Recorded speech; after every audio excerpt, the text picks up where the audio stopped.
Con un inocultable tono festivo arrancamos este programa. Y no lo hacemos trivialmente, usted nos conoce a esta altura. Hemos polemizado con muchos amigos cuando las elecciones no dieron los resultados que nosotros esperábamos. Decíamos, la tradición histórica del pueblo argentino es profunda, es inteligente y el voto de confianza a nuestra gente merece ser extendido en el tiempo. En algún momento la torpeza difícil de clasificar de los sectores presuntamente libertarios planteó, y lo habrán visto en algunas pintadas, si votar fuera importante estaría prohibido. Bueno, de eso se trató la historia argentina. En la historia argentina, votar estuvo prohibido por golpes de Estado durante larguísimo tiempo. ¿Por qué? En buena medida porque, recuperando lo mejor de la historia, el pueblo votaba estas cosas, como las que votó el fin de semana pasado. Producción, justicia social, soberanía, desarrollo, crecimiento del Producto Bruto Interno, autodeterminación, sensibilidad. Creo que en ese sentido podemos confiar en nuestra gente. Pero hay muchas cosas para leer por debajo de ese voto de trazo grueso. Y lo vamos a hacer aquí, a pleno, en Mesa de Periodistas.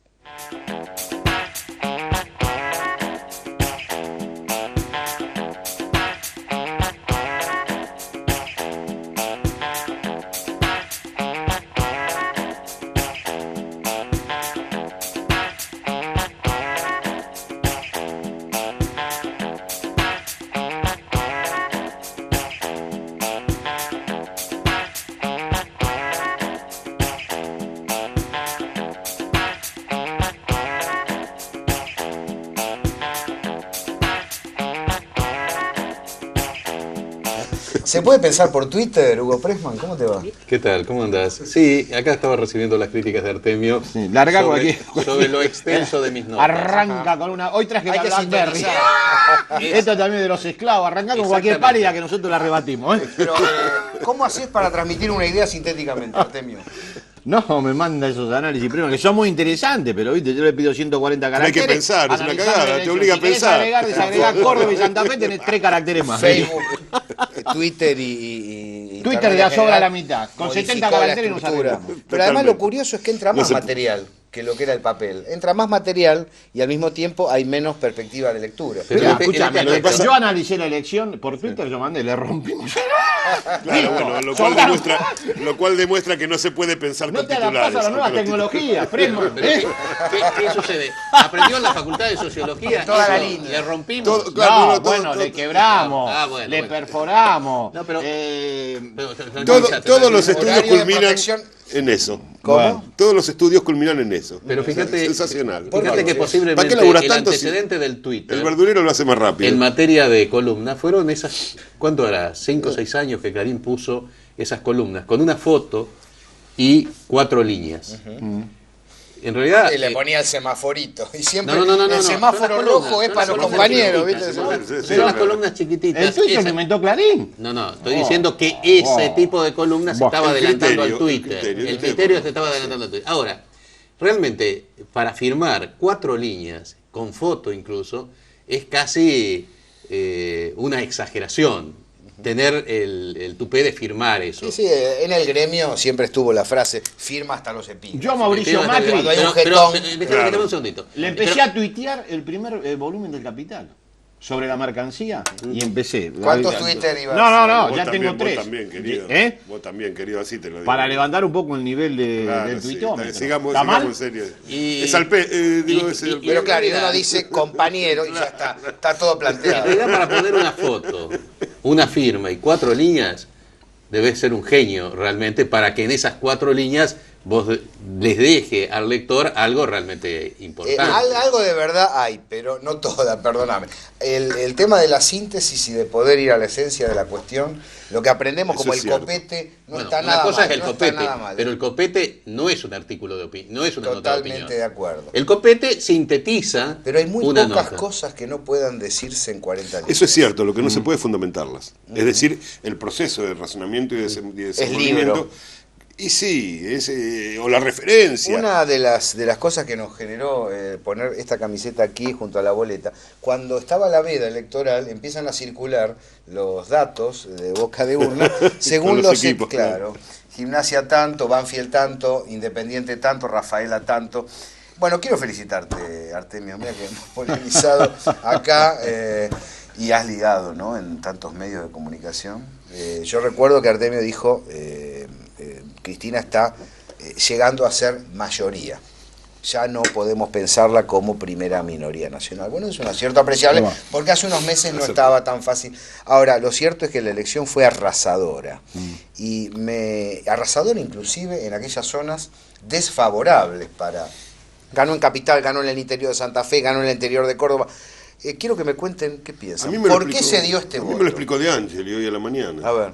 No, a mí, lo dijo por la radio. No me acuerdo muy bien si no fue en Continental. ¿Te acordás de D'Angeli? Como decía Néstor, D'Angeli. Él me lo explicó bárbaramente bien. Me explicó, porque lo dijo, es decir, yo lástima no recuerdo la cita exacta, que el problema es que con el 30% de las retenciones que le sacaron a ellos, o sea, a los productores agropecuarios que siguen firmes en su posición, hicieron obra pública en todos los pueblitos de la provincia y del interior, y entonces la gente de los pueblitos votó a la Cristina en vez de votar por y como lo decían a Perón, con la guita que le sacaron a la oligarquía hicieron un país, por eso ganan. Los productores siguen ganando plata. Y los productores siguen ganando. Porque no es que se empobrecieron, no están pidiendo en la esquina. No, pero, siguen ganando. Bueno, hay que recordar que en un reportaje de la revista Noticias, hará 2 o 3 años atrás, le preguntaron a De Angeli si sabía lo del... Bueno, tratando de comparar la revista Noticias, que esa detención tan suavecita que se le hizo por un par de horas en su momento a De Angeli, y la gente que se movilizó, algunos de sus seguidores, era el equivalente al 17 de octubre. Y entonces De Angeli dijo, pero ¿y qué fue? ¿Qué pasó el 17 de octubre? ¿Bajaron las retenciones? Eso es lo que se llama una visión corporativa. ¿Qué? ¿Bajaron las retenciones? Bueno, ¿qué va a hacer? También habla de sectores que se posicionan ante la comunidad como ilustrados y en realidad no saben... no tienen la menor idea. Muchas cosas. ¿Por qué la gente votó a Cristina? Bueno, yo creo que hay un... Bueno, podrías hacer unas cuantas hipótesis de por qué votó a Cristina. Te tiro algunas, seguramente hay muchas más. Creo que en el momento de decidir se ponderó todas las cosas que hizo bien el gobierno. Y enfrente hay una oposición que cualquiera que tenga el mínimo de agudeza remite a la década del 90. Es decir, se sabe que cualquiera de las variantes, dejo por un lado un poquito a Wiener, pero tomo a Duhalde y a Alfonsín, la ley de medios se modifica, con las retenciones se vuelve atrás. Es decir, ellos ya dicen que las retenciones al trigo, al maíz se sacan y la de la soja va a ir disminuyendo. Los propuestos como ministros de Economía de esos partidos, Prat Gay o Javier González Fraga, ¿qué sostienen? Que hay que hacer la libre flotación del dólar. Del Estado ni hablar. Intervención del Estado se anula, se bajan las retenciones y entonces ¿cómo mantenemos el presupuesto? Y es muy sencillo, dicen, nos volvemos a endeudar.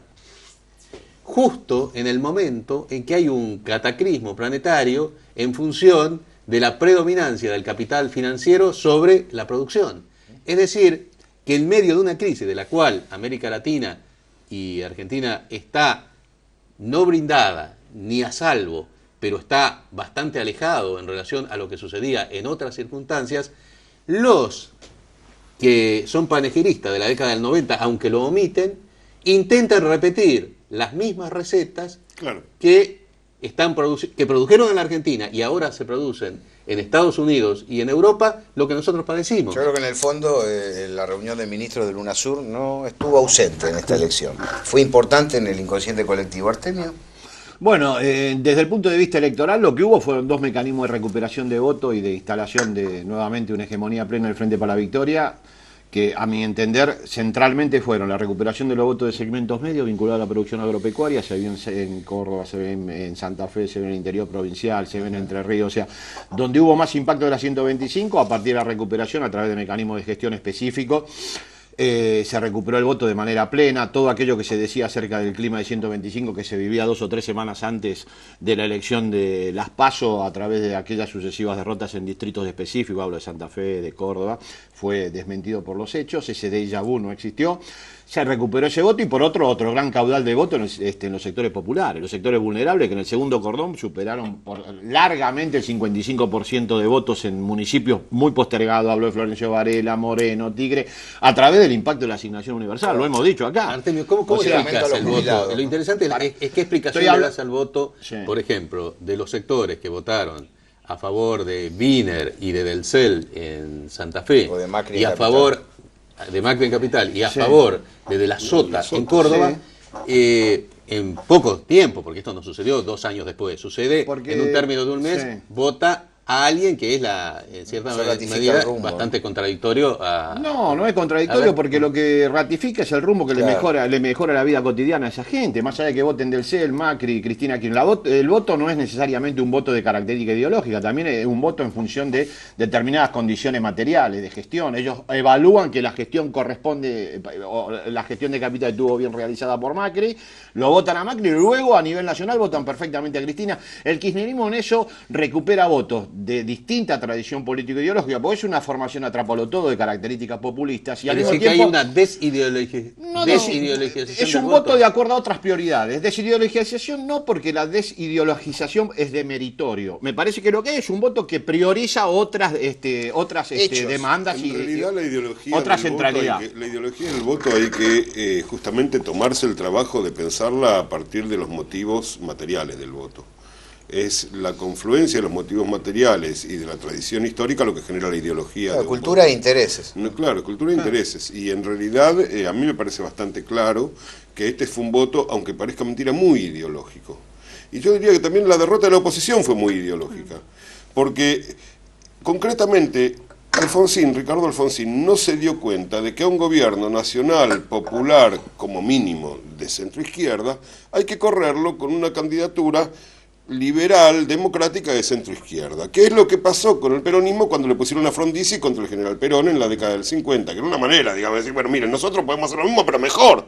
Entonces, ¿qué hizo Alfonsín? No acordó con Wiener y acordó con de Narváez, con lo cual destruyó el frente de la oposición. Esa es una típica alianza en donde la unión resta. Claro, en ese la unión hace la fuerza. Creo que vamos a coincidir en que se vio el error de Pino Solanas, ¿no? De Pino Solanas. Bueno, yo creo el frente con Wiener.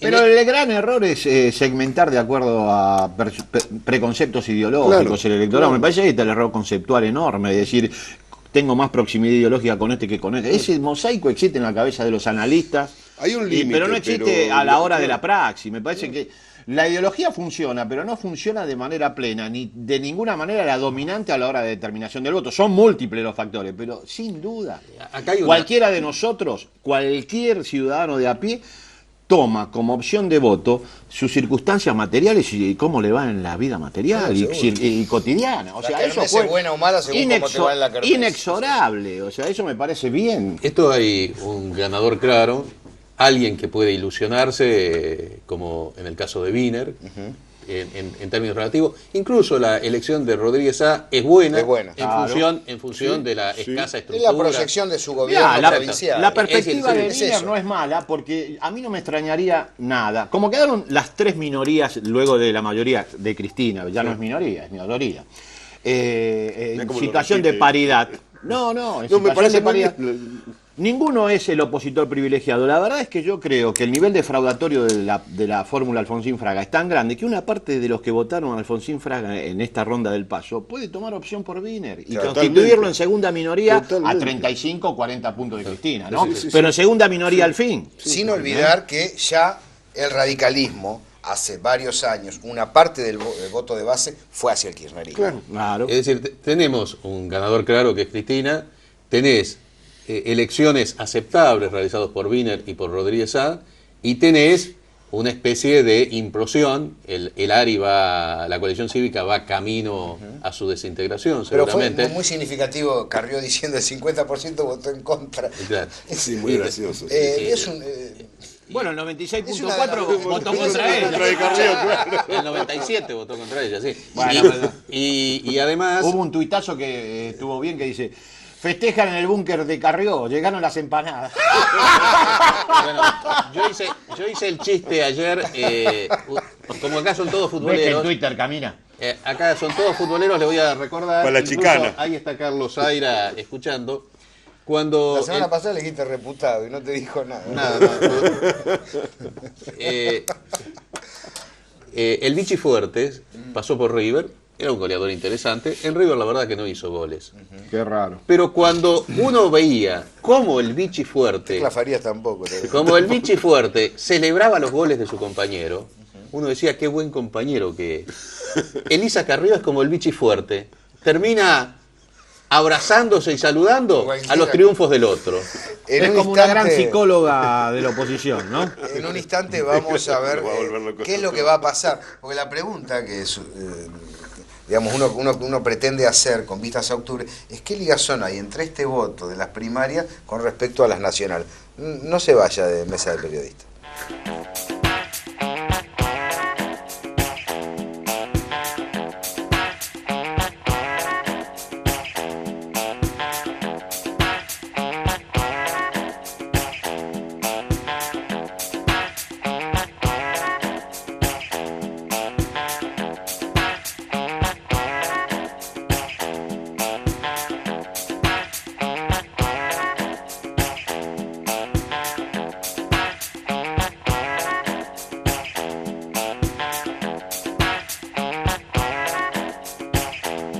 No, decía que el único género cinematográfico que le faltaba incursionar al Pino ya incursionó, que es la comedia negra. Digamos, el cine de terror en torno de Solfa, porque faltaba el Gran Guiñol, ya lo tenemos. Una cosa realmente, no tanto por el Pino como por algunos compañeros del Camino del Pino, que yo personalmente creo que son muy valorables y que realmente merecen un lugar mejor en la política argentina, si es que lo quieren tener. Sí, a Félix y tantos otros. Claro. Sí.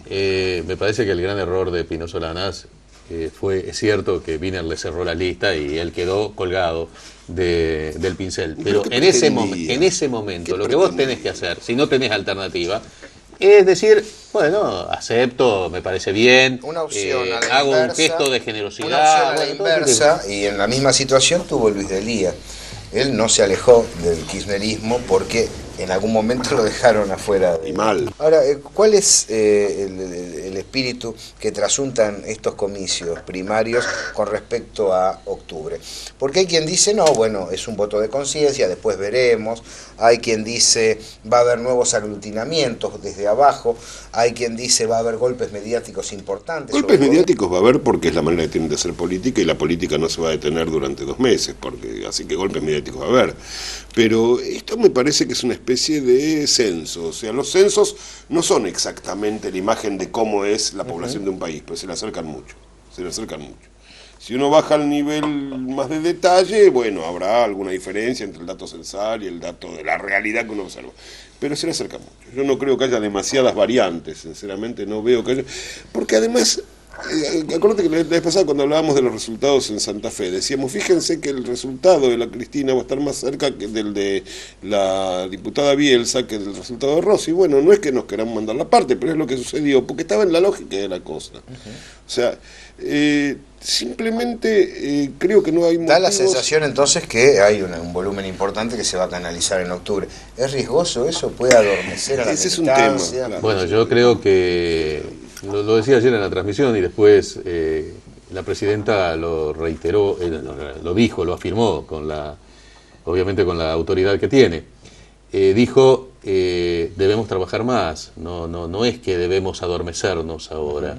Y ese es un peligro, el triunfalismo y pensar terrible, de claro. que ya está todo ganado. Esto es, en términos futbolísticos, ganó de local, supongamos que fuera así, de local 4-0, pero vamos a jugar, supongamos, de visitante en octubre y el partido está en buena parte ganado, pero nadie asegura, ni en un juicio, ni en una operación, ni en una elección, que se está ganado por anticipado. Yo tengo la sensación que el pueblo fue orientando al gobierno, con votos de apoyo y con críticas. Sí, de crítica, claro. Lo fue jugando y lo fue orientando en una dirección. Creo que no hay que perder esa visión crítica para poder llevar adelante el proyecto, porque cada vez que el gobierno vio dificultades, mejoró su accionar hacia adelante y apostó. Ahora, eso es una gran virtud de Cristina y por supuesto pero de Néstor. el problema con el kirchnerismo en general es que sus mejores momentos son en las épocas de debilidad o de derrota. Y en los momentos no sé si sus de mejores mayor momentos, pero y mira, da, empieza con da el señales 22%. para avanzar. Y cuando es derrota, bueno, prácticamente desde que asumió, a Cristina le trataron de mover el piso, pero tenés el conflicto con las patronales del campo, la derrota parlamentaria, la derrota en todo el país prácticamente, que tenías una situación muy desfavorable. En ese momento no hay analista político, ni intelectual, ni consejero que le hubiera sugerido al presidente a hacer lo que finalmente hizo, ir para adelante. Eso no es habitual en la política. En general, cuando estamos acostumbrados a gobiernos que retroceden. Claro, el kirchnerismo se ha planteado las cosas, ya que estamos hablando de fútbol, hablemos de box, como una pelea por puntos. Si cada vez que pega el liga un golpe fuerte, pega dos. Con lo cual termina avanzando, pero el golpe fuerte le sirve para pegar los dos. Después hay un momento que se queda cuidando el aire en medio del ring. Ahora, el problema es el siguiente, no nos olvidemos de algo. Se viene un tole-tole internacional que te la va a dire para decirlo en términos técnicos. Ahí, si es por cachetazos, va a haber de sobra, porque los cachetazos van a venir en todo caso de afuera. Bueno, pero el sur crece cuando el norte decrece. No, sí, pero crece peleándola. No la crece automáticamente. Y hay un ejemplo claro, que es, digamos, un ejemplo nuestro, muy nuestro. Es decir, pensá en la diferencia que hubo entre el Vargas en Brasil desde 1930 y la Argentina en la década infame desde 1930. El Brasil con Vargas echa los cimientos de su industrialización a partir de 1930 y la Argentina, en serio, los tiene que echar a partir del... Pero la exposición al impacto de la crisis es menor, ¿no? El otro día leía que hoy nosotros cuando inició Néstor el gobierno, la deuda representaba el 150% del PBI, hoy representa el 42%, dicho por Ecolatina, que es una consultora opositora. Y de ese 42%, solo el 10% de la deuda en términos de PBI, el 15% está en manos privadas, con lo cual efectivamente, no digo que esté blindado, pero el impacto que puede haber con respecto a turbulencias... El impacto no viene por ahí. El impacto viene por las dificultades, por la caída de los precios de los productos que colocamos, por dificultades de colocación que puede haber eventualmente. Pero comer se necesita comer. A mí me parece que para que eso suceda... La soja no se come. No, la soja alimenta chanchos. Y bueno, pero los chanchos se morfan. Sí, pero no estamos otra vez al borde del abismo. No terminamos de ganar, que ya nos vamos de nuevo Vos sos el que nos quiere poner al borde del abismo. Yo la veo bastante optimista. No me come el chancho. Vos nos querés poner al borde del abismo para ganar el debate. Chancho flaco, un chancho de carrera. No sé por qué meten la... Tenemos miles de chanchos que no nos comen. A Boca, ¿por qué lo meten a Boca en este medio? Tirale bombones. Gallina. Pues ya está, ya te bajaste de la tribuna. Ya está. No, digo, ya está. Bueno, fenómeno. No, digo, nadie está poniéndote al borde del abismo, pero la verdad es que tenemos que ser gente seria y divertirnos, pero como gente seria. Entonces, acá va a haber presiones de afuera indudables y va a haber presiones adentro de los que son agentes de los de afuera. Así que si es por sopapos que lleven a pegar dos golpes, vamos a tener suficiente con lo que tengamos en estos 2 meses. Yo soy más optimista. Faltan 2 meses. Yo retomo, ya no me refiero a 2 meses, me refiero en perspectiva. Es decir, uno de los méritos notables de Néstor Kirchner es haber terminado o en buena parte con el peso de la deuda externa. Desde el 75 hasta acá, todas las crisis económicas argentinas fueron cuestiones de la deuda externa.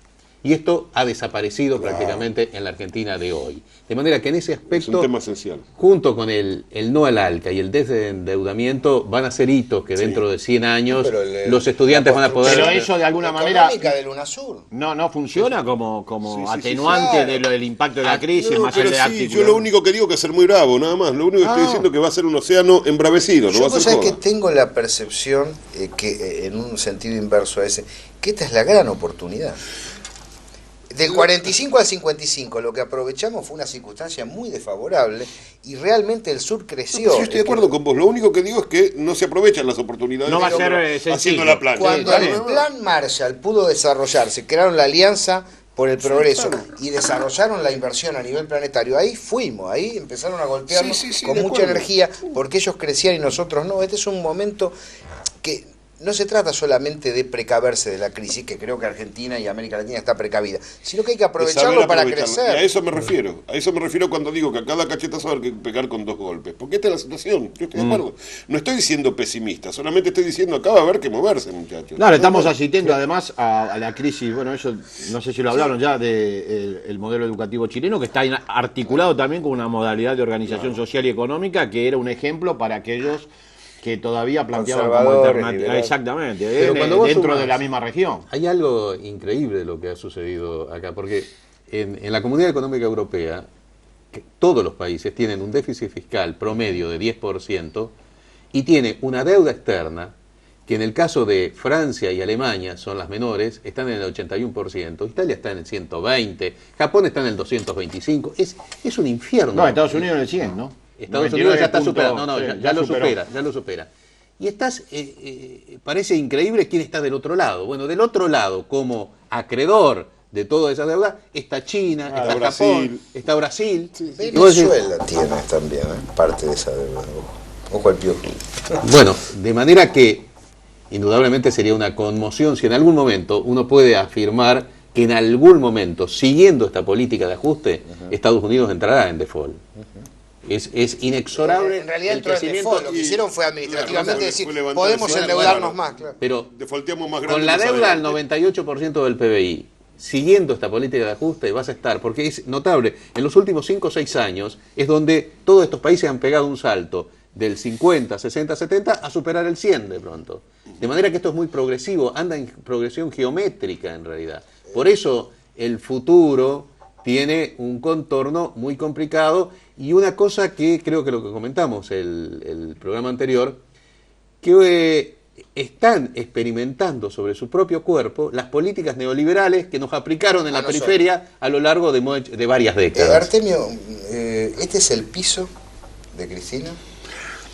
En perspectiva, ¿qué previsión tenés para octubre? Son 2 elecciones distintas. Me da la sensación de que la tendencia fue muy fuerte como para obviar que esto efectivamente está construyendo un escenario.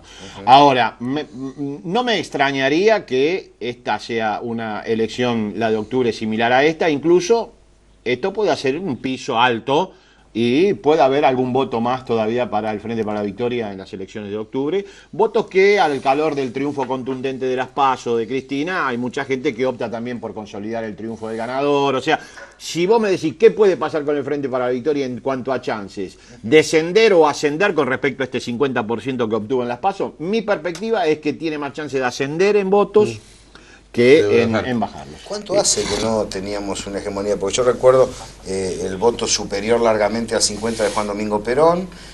Ganó en la capital, que no se ganaba desde Herman González, ¿no? Exactamente. Pero son muy pocos los gobiernos que llegan con más del 50% a gobernar. Así Eso es. le da un poder singular, ¿no? Le da un poder importante. Lo que más poder le da es que este 50% está construido, me parece, en función de intereses muy coherentes con mandatos históricos y programática histórica y articulado socialmente de una manera muy contundente con sectores que efectivamente responden en las buenas, en las malas y en las regulares a las lealtades que se construyen a través de el despliegue histórico de un proyecto nacional que tiene en Néstor y en Cristina un eslabón más. Sin embargo, un triunfo categórico, como en el caso que se dé lo que estás diciendo, Artemio, no quedaría reflejado en la misma proporción en el Congreso. La composición porque lo que se renueva es el 2007, cuando Cristina sacó el 47% de los votos. Va a ser un poco... Bueno, ahí sí, no va a haber grandes cambios, es cierto lo que dice Pressman, pero bueno, podremos recuperar los votos de Felipe, o sea, el espacio parlamentario de Felipe, de Donda, que ingresaron por una puerta y salieron por otra. Creo que va a ser menor, pero bueno. Pero tampoco le puedes armar un grupo A un gobierno que llega por el 52% de los votos. No se lo puedes armar. Podrás armar otra cosa, pero eso no. Y puede haber, exactamente. En realidad, el grupo A surgió de la derrota del gobierno del 2009. Claro. ¿No? Si yo formara parte del 49% que no votó a Cristina, como diría la Carrió, me estaría preguntando si eso de para Cristina la reelección se refiere al 2011 o más allá. Porque tal como viene la mano ¿qué problema hoy que tiene la oposición? Claro, no tiene un problema un grave. Candidato que emerja y que diga cautivo a este sector de la opinión pública, porque además no es lo mismo que vaya Wiener como segunda fuerza que vaya Duhalde como ¿cómo haces para traspolar los votos de uno a otro? ¿Y qué piensan de que hará ahora de la Sota que tiene un olfato muy particular. Se hizo ultramenemista cuando Menem ya caía, apoyó decididamente la reelección. Y ahora tomó distancia en el momento en que se venía la avalancha. Queda la pregunta para el programa venidero. De la Sota seguramente debe querer a peinarse. No debe lo digo querer, por envidia. no, debe querer ser presidente. Gracias por acompañarnos. Esto ha sido Mesa de Periodistas en La Señal.